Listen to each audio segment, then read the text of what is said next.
Hello, everyone. I'm Bob DeMarco, the founder of the Alzheimer's Reading Room.com.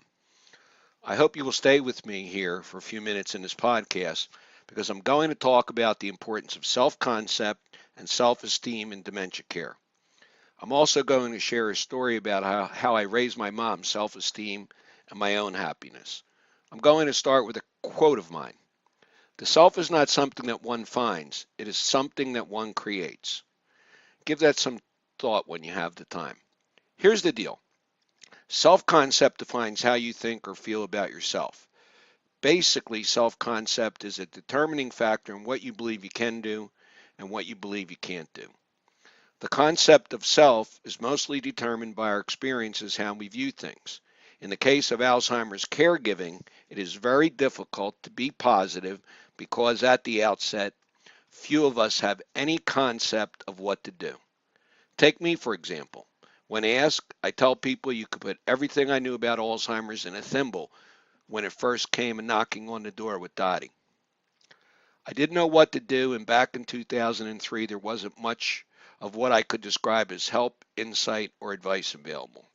Now there is a lot more information available, a lot of sharing on the internet, and if a typical caregiver hunts long and hard with a positive attitude, they can find the information they need.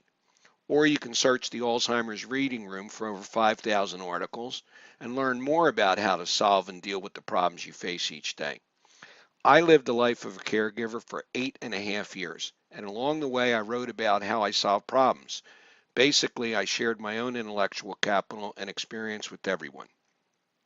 Yesterday, while I was telling someone about my spiral notebooks to record Dottie's patterns of behavior and all the good ideas that came up as a result, I segued into Dotty land and began recounting my fascinating and wonderful story about Dotty and the motorized shopping carts at Walmart.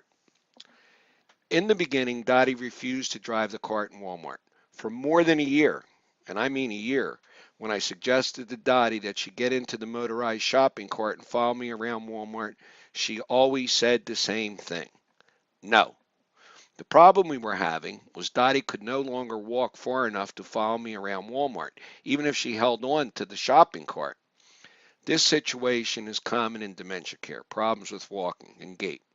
I had three options. Leave Dotty in the car, bring her into the store and sit her down on a bench, or get her to follow me around in a motorized shopping cart.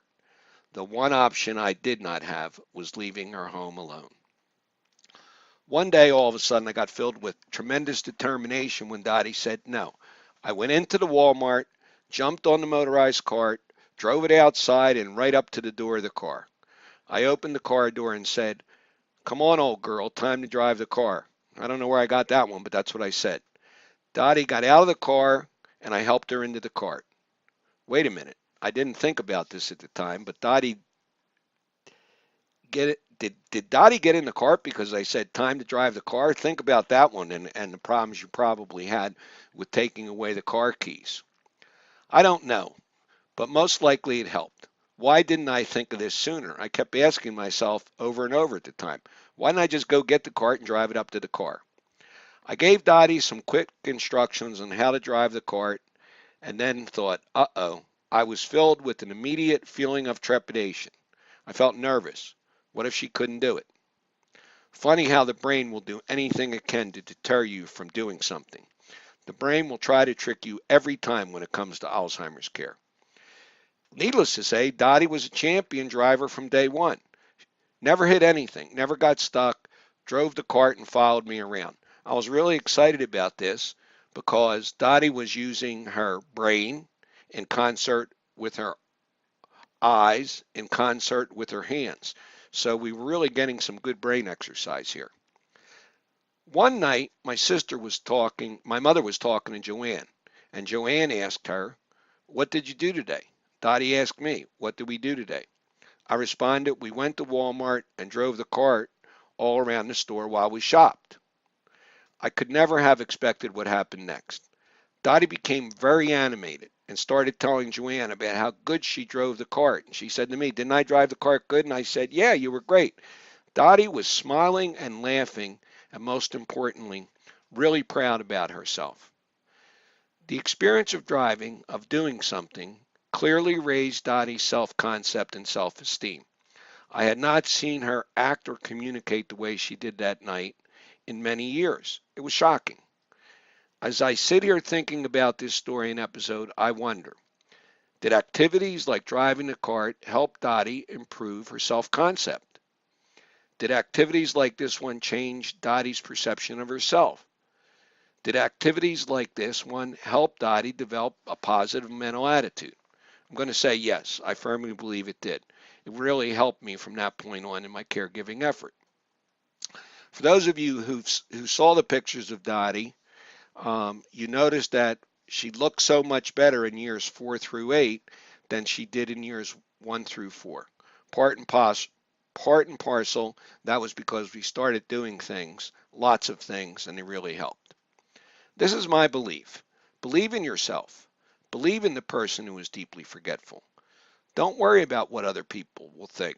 Don't worry about an occasional failure or setback. Be optimistic in all you do, not pessimistic. Develop your own positive Alzheimer's caregiving concepts. You'll see a newfound attitude in yourself, and that will spill over onto your loved one who is living with Alzheimer's or related dementia. Remind them of how to do things. Let them do things. And watch as their self-esteem grows and your day and life improves right along with it. Pretty simple equation for success if you ask me. The bottom line is you will never know unless you try. Once I learned that Dottie could do more than I thought, I never stopped trying. If you go to the print version of this podcast, you will find several related articles and more information on how to get a person living with Alzheimer's to do what you want them to do. In other words, how to get them to cooperate. Articles include how to communicate with an Alzheimer's patient, the power of purpose in our lives, how to listen to an Alzheimer's patient. You'll learn how to get answers to your questions about Alzheimer's and dementia.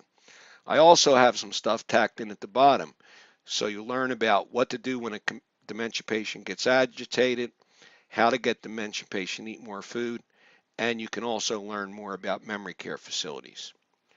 Did you know the Alzheimer's Reading Room has more than 35,000 readers? Why not subscribe and join with us? This is a free service, by the way. You can try it. If you don't like it, you can unsubscribe.